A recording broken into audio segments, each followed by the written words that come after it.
Recently, EA released the highly anticipated remake of the 2008 horror game Dead Space. If you know me or my channels, you can probably tell I was excited. I even read and watched all the Dead Space expanded lore and made a video about it for the occasion. The game has been expectedly well received, garnering positive reviews and good sales. And yet somehow this faithful remake, which expands the original's somewhat thin narrative and world building, has become the center of some controversy. Well, I say controversy, but honestly, by the time this video comes out, the vultures who've manufactured this controversy will probably forget all about it in favor of, I don't know, complaining about M&ms or something. You see, Dead Space has been accused of going woke. The new remake has been branded as woke, tarnishing the original with inclusion politics and pushing a social justice agenda. And you might ask, how does a science fiction horror game push a radical political agenda? I'm glad you asked. Bathrooms. And giving a character a girlfriend, and changing the race of a character on a sign, and making a character older in appearance. Now, if you're saying none of these seem like that big of a deal, and certainly not enough to affect my enjoyment of a game, then congratulations, you have a working brain and probably graduated high school. But there is a contingent of people who see these small, ineffectual changes as a betrayal of the game's original vision, that by updating these insignificant aspects, the designers have changed Dead Space into a vehicle for their political agenda. First, let's look at these changes. Firstly, the bathrooms have been changed to an all-gender system, essentially unisex, something we already have. But instead of calling it unisex, the word gender is used. I don't know why something like this means a game is woke, simply for depicting a future where less people are judgmental about gender in bathrooms. Kinda seems like an easy prediction to make, but I'll get back to that when we talk about acceptance here in a minute. Giving Kendra a girlfriend is another minor change. Kendra in the original game was an unlikable, one-note character who was antagonistic to Hammond, Isaac's commanding officer, at every turn. The Dead Space remake makes some smart strides to change this personification, in the process helping to flesh out her character. One way is with a short conversation at the beginning. That's her? Nicole? Yeah, first I've heard from her in weeks. We're 5 minutes out, you still got that thing on repeat? Guess you really miss her. Fishermer is not a job you turn down, but 6 months apart with only vid calls. It's rough. Easy to say the wrong thing. I don't blame you. I'd listen to my girlfriend over Hammond reciting security protocols. That's it. That's the conversation. It took me longer to explain this than it did for the conversation to play out. As a writer and narrative designer myself, let me speculate on why this was changed. In expanding the story of Dead Space, Isaac is now given a voice. So, giving Kendra a girlfriend in the beginning has a twofold effect. It allows players to empathize with her and gives her and Isaac something to talk about and bond over, missing their significant other. It's a small, fleeting moment that characterizes her even more and also gives her more motivation to survive as horrors on board the Ishimura unfold. Another complaint about the game's inclusion comes from some signs, where some non-character images were swapped for people of a different race. While this was probably done in the interest of inclusion, it also makes sense for the game's world building, which depicts a future where all of humanity branches out into space. Also, all of these assets were likely made from scratch, so it's not just people being erased, this is just a new, different image. Another character with a changed race for a remake is one of the crewmates on board your ship at the beginning, who soon dies after landing on the Ishimura. But curiously, one reviewer I saw who lambasted Dead Space even notes how little of a difference this change makes. So just one last time I'll go over these wokeness changes if you're curious.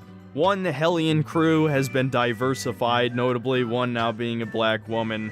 Now ultimately it doesn't really matter considering she dies in the first 30 minutes, but for some reason the devs thought that was a good change. So if it doesn't matter, why complain about it? If it's so inconsequential, why is it bad even if it is woke? In the Dead Space remake, that's all these changes are. These minor updates to the world and characters. So if these changes don't actually affect the gameplay, why do people care? Why would people get so mad and refuse or not enjoy playing a game that they were looking forward to or enjoyed before because of such minor things, just because it's woke? And at this point, with people cravenly decrying bathrooms, in-game signs, a few bits of dialogue as enough to ruin a 10+ hour experience that focuses on none of these things, I can't help but wonder, what does it actually mean to go woke? For years, I thought the reactionary online nerds calling games woke were decrying a perceived lack of edgy content.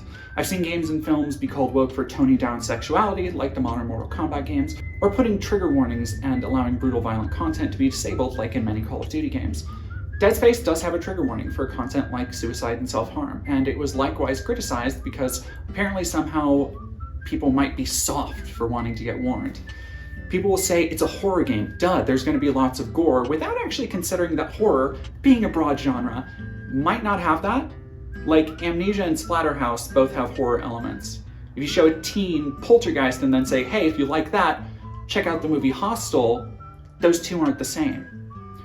But did you know that horror games have had these kind of content warnings since the PlayStation 1? So I kind of feel like if you complain about it, you just betray your lack of knowledge for the genre, and you're not a person worth taking seriously.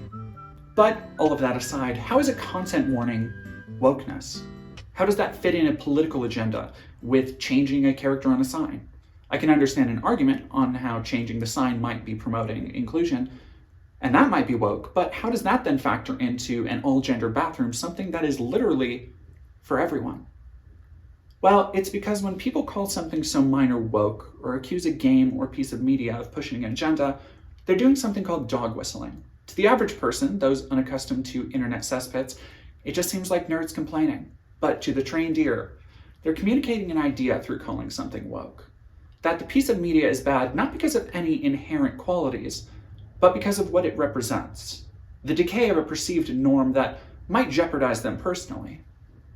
You'll see a lot of arguments about wokeness tied into people saying things like cultural Marxism or the decline of Western values.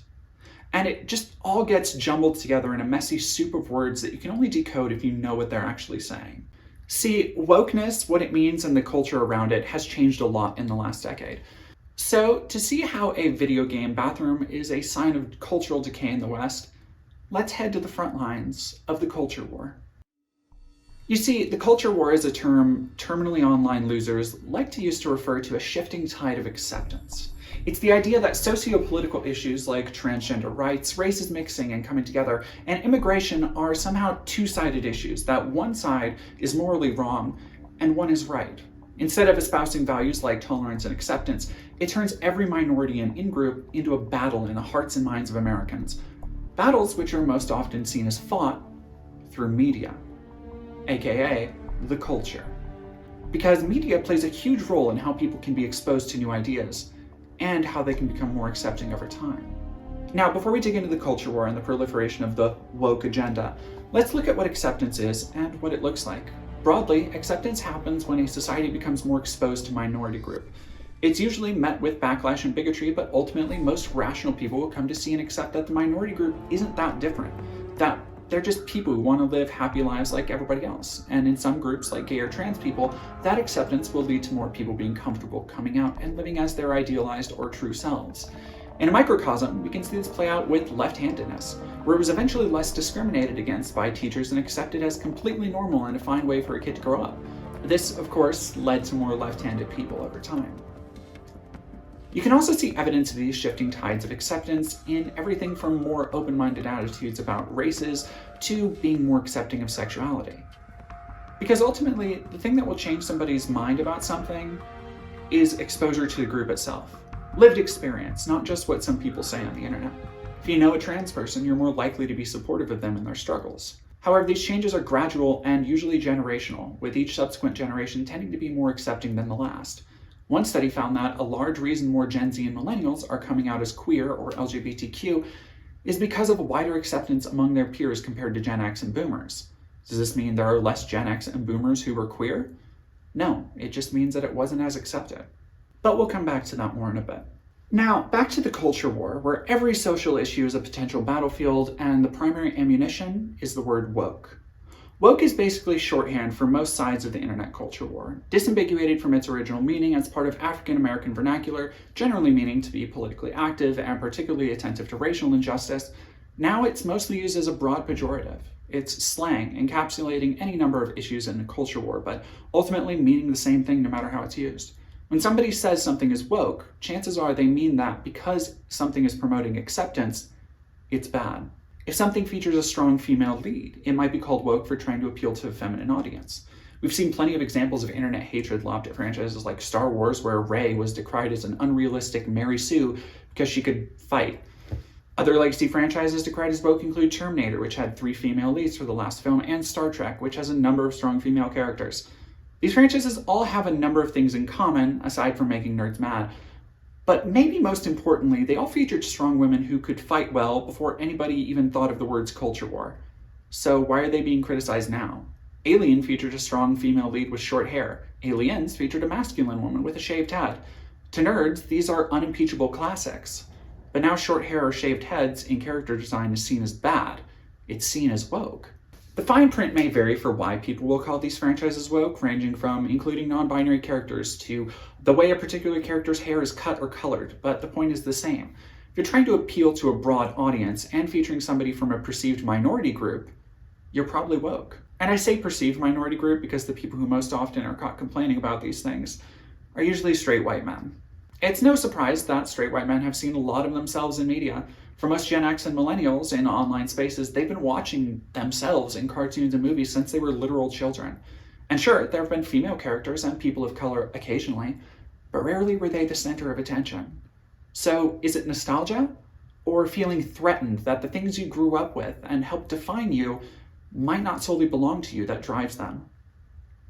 There's a lot to be said about the drug of nostalgia and how it is often the basis of woke arguments. Many people come to these franchises bringing a lifetime of love and nostalgia, but also a very specific notion of what the franchise is, and more importantly, what it should be.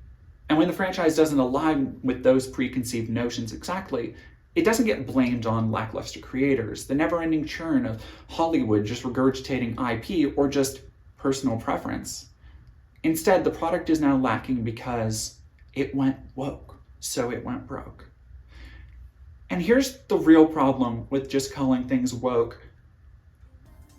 It displays a terrible lack of media literacy. Seeing someone write something off as woke is the critical equivalent of seeing a child in a store screaming and throwing a fit, even when their parent is trying to calmly and rationally reason with them. They can't be reasoned with, partially because they don't want to be, but also because they don't have the ability to. So it is with critics who simply call something woke and label it as bad because it might have women or there's a new purple M&m. You're not actually engaging with criticism, you're just lashing out irrationally. The recently released Velma is a great example of this, with several race-swapped characters in an edgier tone for adult animation. It was called woke before it even came out. And upon release, it was lambasted by fans and critics alike. And a lot of people blamed its faults on wokeness, as if because it went woke, it had more problems than it would have had otherwise. Like if these characters were different skin tones, that would have fixed the problems with this piece of media. But it wouldn't. Velma's just a bad show, full stop. I watched it for this video and it's awful. And none of its problems have anything to do with its efforts towards inclusion and broad acceptance. It had everything to do with a lack of care for its characters, a disjointed story and tone, generic adult animation humor, and an overall needlessly cruel and edgy depiction of a beloved franchise. There's something interesting here to mention though. In all of its broad, shifting meanings, wokeness can sometimes refer to something being more sanitized, losing its edginess or offensiveness, particularly in comedy. Washed-up has-beens love to talk about how comedy is being killed by wokeness, by how you have to worry about offending everyone. But that's not true. You just have to tell good jokes. As an example, the other side of Velma's coin is HBO Max's Harley Quinn show, a hard R adult animated comedy that features some of the most raunchy and violent humor you'll see on streaming. And you know what? It's actually good. Unlike Velma, it respects its characters, plays on expectations, and also doesn't pull any punches. It relishes in sex, violence, gore, and plenty of other staples of bad taste and offensive comedy. But unlike Velma, it does these things well. It's just a good show. And you know something else? By every conceivable metric, it's woke as hell. It features queer characters and a front and center gay romance. There's social commentary throughout, including throwing shade at internet nerds who hate something they don't even watch just because it's woke. So by all accounts, this shouldn't be possible, right? If woke can mean comedy can't be offensive, dark, or edgy, how does this woke, edgy show work? If woke means that a show that's inclusive, like Velma, is automatically bad because of race-swapping characters, how can a show like Harley Quinn be good when it's woke for having a gay relationship? Oh, don't worry, there are plenty who will write off Harley Quinn as being woke propaganda too for its LGBTQ inclusion. Sexuality, and really the fear of it, plays into woke allegations a lot. Anything that deviates from compulsory heterosexuality is regarded as deviant. The only thing that, curiously, isn't devious is hypersexualized women. So while we're on the subject, let's talk sex. You see, people, mostly men, let's be honest, apparently don't mind when women are over-sexualized, vulnerable, scantily clad, and so forth. But if you change that, then that too is woke. Mortal Kombat's a great example of a series that has continued to thrive despite allegations of going woke. Criticism mostly leveled by people who wish all the female fighters still dressed like this. No, seriously, here's a YouTube video called Woke Culture Ruined the Design of Female Characters in Mortal Kombat 11. And it goes to a point that they almost need to turn these female characters into... They are so anti-female characters that they turned them in Mortal Kombat 11 into gray, ghoulish, full of clothing zombies. That's how far they're going to destroy completely sex appeal in this case. For reference, here's some of the game's woke character designs. Boys in the yard and they're like, it's better than yours, damn right, it's better than yours, I can teach you, but I have to charge. My milkshake brings all the boys in the yard and they're like, it's better than yours, damn right, it's better than yours, I can teach you. Yeah, nerds will really look at a picture like this and wonder, why don't women in games still look like this?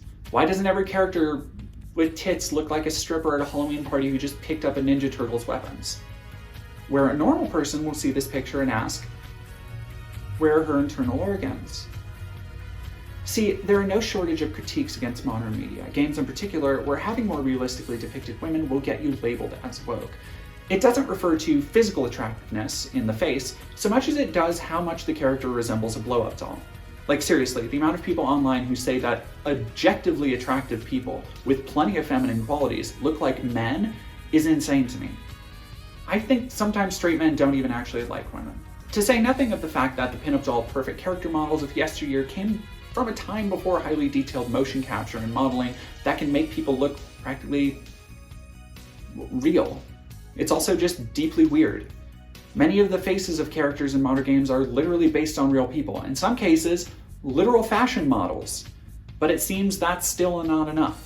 For a long time in games, women were depicted as scantily clad sidekicks, sexy fantasy mavens for insecure teens and adults to pour their social anxieties into. And even though there are plenty of games that can cater to those fantasies, including those older games themselves, you can always go back and play them, for some reason, it's the fault of wokeness that you can't honk off to Lara Croft anymore. Which honestly seems like more of a personal problem at some point. Like, have you seen this character model? Good gravy, choke me, please. I mean, these character designs are just blatantly unrealistic, but commentators don't seem to mind. No, realism only becomes a woke concern when it's about a woman's ability to fight, not how big her tits are and how exposed she is in combat. Which, when you put it that way, kind of makes these guys sound predatory. The criticism is to the point that anything short of an infantilized, busty anime girl will be labeled as woke. A more realistic character design? Woke. Strong female character? Woke. Stylish haircut? Colorful outfit? Points for style means double woke. Even a game like God of War, where you play as an impossibly large, ripped mountain of rippling muscle who literally tears through a pantheon of enemies, is now called woke because every woman character in the game isn't just a brain-dead NPC for a sex minigame. Like, at one point, people argued that wokeness was trying to chip away at standards of masculinity, that it was all about hating men. But here's Kratos, looking like Dave Bautista ate the rock, murdering the shit out of goblins or whatever, going shirtless in snowy woods. This is certifiable dudes rock stuff right here. But somehow, still woke. Kinda seems like woke can mean whatever you want in the moment, huh? Like, literally anything can be called woke, and that by calling something woke, you're just avoiding meaningful interaction with a piece of art. You don't have to interrogate why you don't like the Dead Space remake, why it might not resonate like it did with you a decade ago, why game design hasn't progressed much since 2008, why EA abandoned a series only to resurrect it with a remake, how you or your life has moved on or remained stagnant since then, how many of the same interests you had a decade ago, or any other number of questions that a real critic might come up with. You can avoid them all if you just call it woke. It's a get out of criticism free card. It's why so many anti-woke people scoff at the idea of toxic masculinity. They don't actually care to engage with the idea itself, so much as just see two words and write off the idea entirely. It's not the idea that all masculinity is toxic or harmful, but the idea that societal standards for men can lead them to adopt toxic behaviors. Ironically, among them, not being able to put aside emotions and think logically through issues. Nobody is saying being a man makes you bad or masculinity is inherently bad. So then why do so many people believe it to be a rational, well-rounded argument to make? Why do so many people hear idiots like this talk about wokeness and believe them?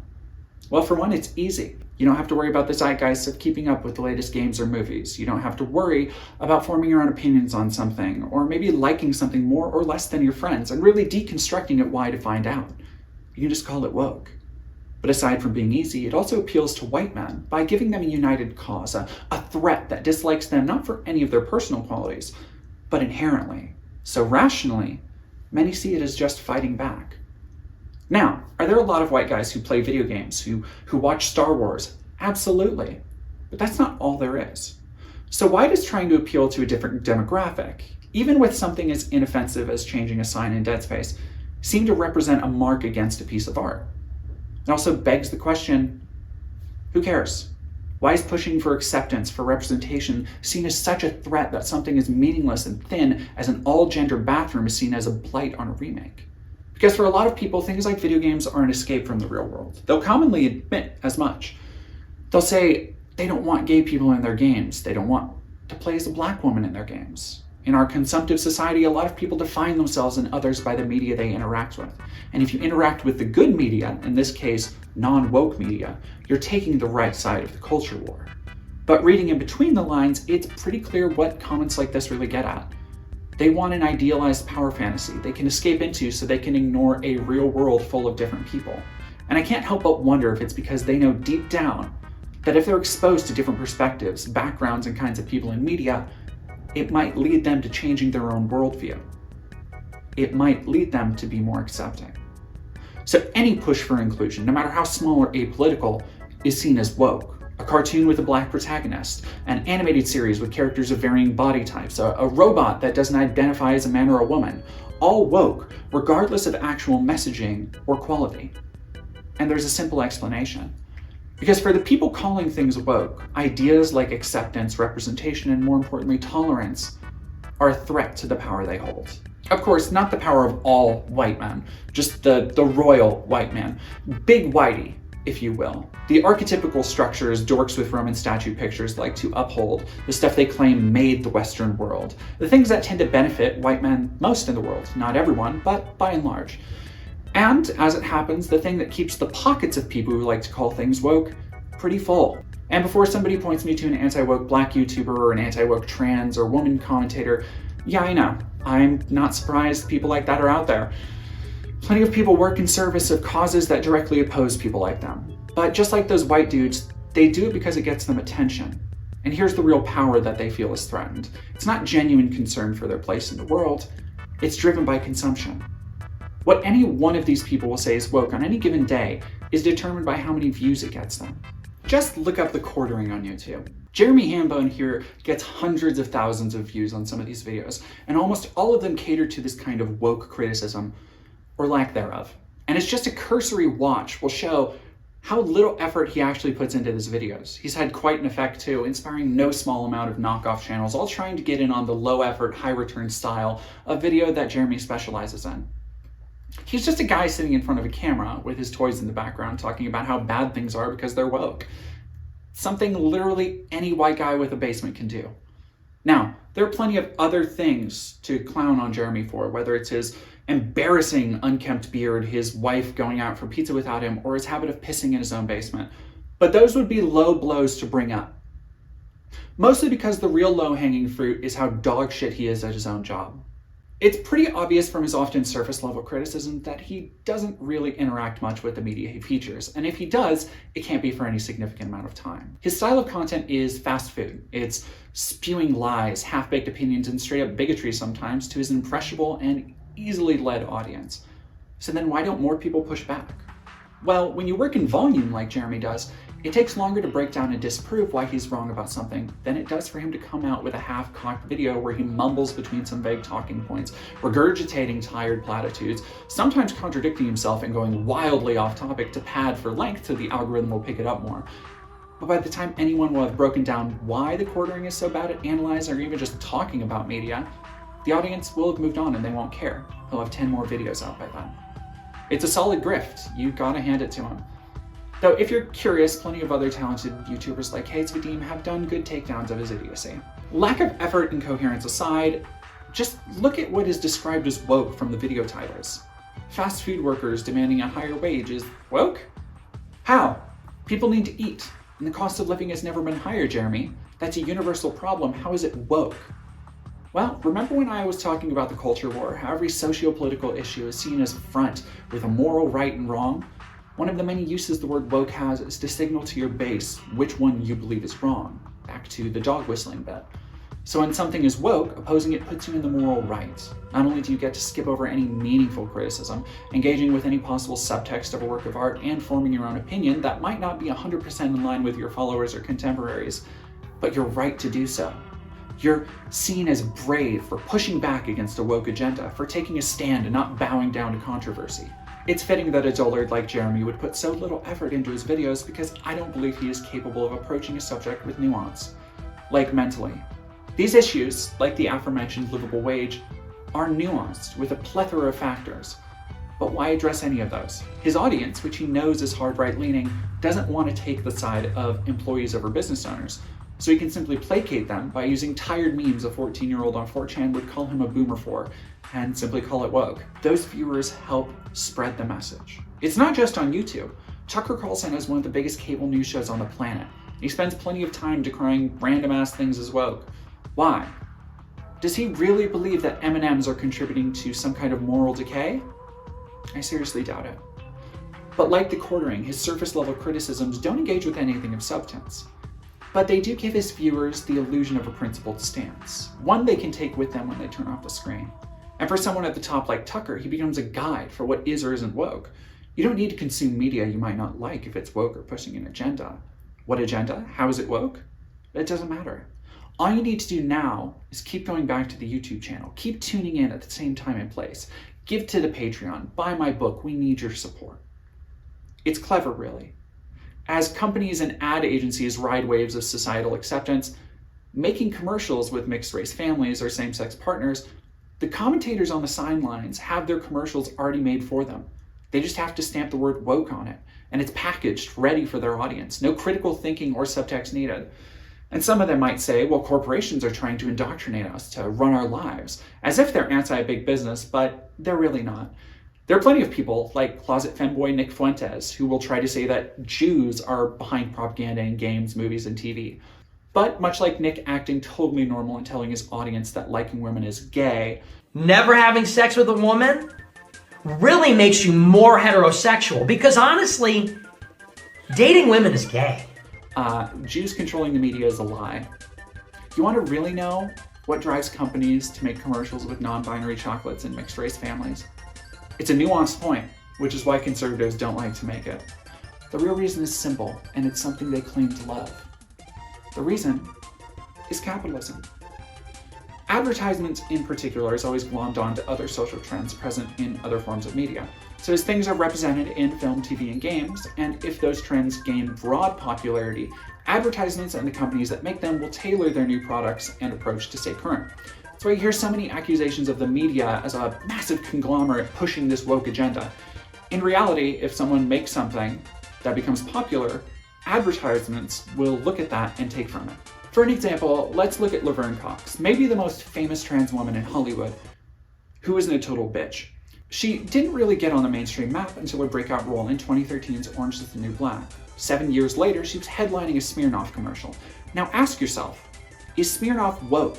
Did they cast an actress because the entire company is going to rally around trans rights? No. The marketing department got a well-known actor from a popular TV show to help them appeal to several demographics. Smirnoff wants to appeal to the younger generation, but not lose their aging base, so they find somebody who's been in a show that your mom likes, but who's also an advocate for Black and LGBTQ issues, something that studies show the younger generation is broadly supportive of. The thing about these social trends is that it's not all about marginalized groups even. There have been trends in advertisements going back to appealing to more women during World War II because all the men were away. It's capitalism, baby! But by simply calling an advertisement woke, it allows people like Tucker Carlson to pile in an M&M commercial with a TV show having a gay character or something else. Two different mediums, two different purposes to the depictions, and two different reasons for representations. But by calling something woke, you get to strip away whatever nuance an issue may have had. Tucker Carlson doesn't need nuance. He's got viewers and shit to sell. So remember when I asked, what does it mean for something to go woke? Here it is. It's giving you a bad guy to fight against, giving you a cause to rally behind, and most often, for the people saying it loudest, giving you a name to follow or subscribe to. It can be anything to anyone. Feeling insecure about your masculinity? Wokeness is trying to take it away in movies. Bummed the US might have a darker history with racism than you thought? Wokeness is trying to indoctrinate your children with CRT and make them hate America. Don't like the new version of the thing you grew up with? Wokeness ruined it. It's an easy scapegoat for complex issues. And in an ever-expanding and complicated world, that makes for good web traffic. Moral decay in America? It's not the fault of the two-party system that bails out banks and lets billionaires pay no taxes while you have to work 2 jobs. It's not a lack of accountability in politics on either side and a media base that's at war with itself. It's not the capitalist system that relies on hijacking social trends to convince an audience that's being bombarded with advertisements every day, thanks to weakened regulations and restrictions, that products are the things you need. Products will make you whole. No, it's wokeness. But here's the problem with that. And if you've disagreed with everything I've said, if you love the quartering and you think Nick Fuentes is based, I need you to really pay attention to this part because I'm talking directly to you. The black people, women, trans people, LGBTQ, and every other minority out there is probably struggling with the same issues as you. And on some occasions, even more in the form of housing or workplace discriminations and law enforcement standards. You think an ad campaign featuring a trans woman for a chocolate bar means that trans people aren't suddenly being harassed and threatened? No. But the people who call things woke don't want you to think about that. They don't want you to have empathy, to think about what you and another person have in common. Instead, they want you to tokenize human beings, distilling them down to single words like black or trans.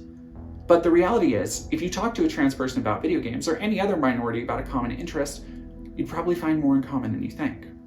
Why do you think so many diverse stories are being told? Why do you think so many people are putting diversity in their media? It's not just because of marketing, but because different people love the same shit you do. And they want to see themselves like white guys have for so long. Do you think the corporate number punchers at EA said, hey, make Dead Space woke, make all the bathrooms unisex? No, it was discussed and decided by a team of professional artists and creatives, many of whom I'm willing to bet weren't cisgender.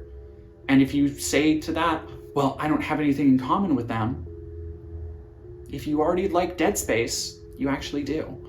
You think someone is going to spend years of their life working on a game because they hate a franchise? No, the people who make games love games. Probably a lot of the same games you do. They probably had similar experiences growing up, listened to similar music, watched similar shows. Or maybe none of that at all. But I'd argue it's important to think about that when you critique anything. Who made it and why? Not just because of money, but on a personal level. Because that's the nuance that gets lost when everything is woke. The human element. In our constantly moving world where subscribers and viewers are the ultimate commodity, people are paraded like cattle using buzzwords like woke. They say woke to put you on one side and your enemies on the other, but the reality is, we're all sharing the same cage. It's just being rattled to confuse us, to keep us fighting one another.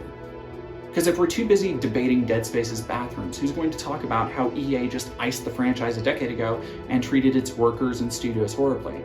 If we're too busy saying a reboot is bad because it's woke, how can we grapple with misplaced nostalgia and how corporations constantly churn out IP regardless of quality?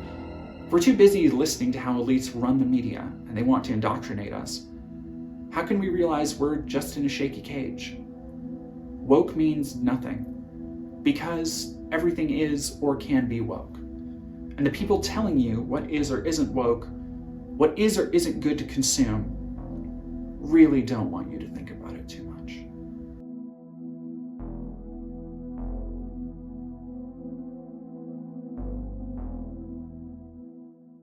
Hello there, everybody, and first off, thank you so much for watching the end of this video. If you are one of my regular viewers, you may notice this is a little bit different than the content I usually make. I wasn't planning on doing political stuff anytime soon, but the script for this just started as an idea and it just kind of poured out, so I figured why not, I'll go with it. So if you like me doing these kind of videos and you would like to see me do more politically oriented or media analysis videos in the future, please let me know. Other than that, I do apologize to all my patrons who I am eternally grateful for. Literally without y'all, I wouldn't have been able to get groceries this month. I have been struggling with hours at work, and I am trying to currently pick up a second job while still trying to salvage some semblance of a career in the game industry, so all the support you give is very much appreciated, even if it is just sharing this video, leaving a like, leaving a comment. Anything helps, and I appreciate it all equally. Thank you so much for watching, and don't forget, if you would like to be included on the list of patrons here and get sneak peeks at my videos as they're made, please check out my Patreon, and for as low as $1, you can get all those fun benefits and help me eat and pay rent. Thank you again so much for watching. Have a great day.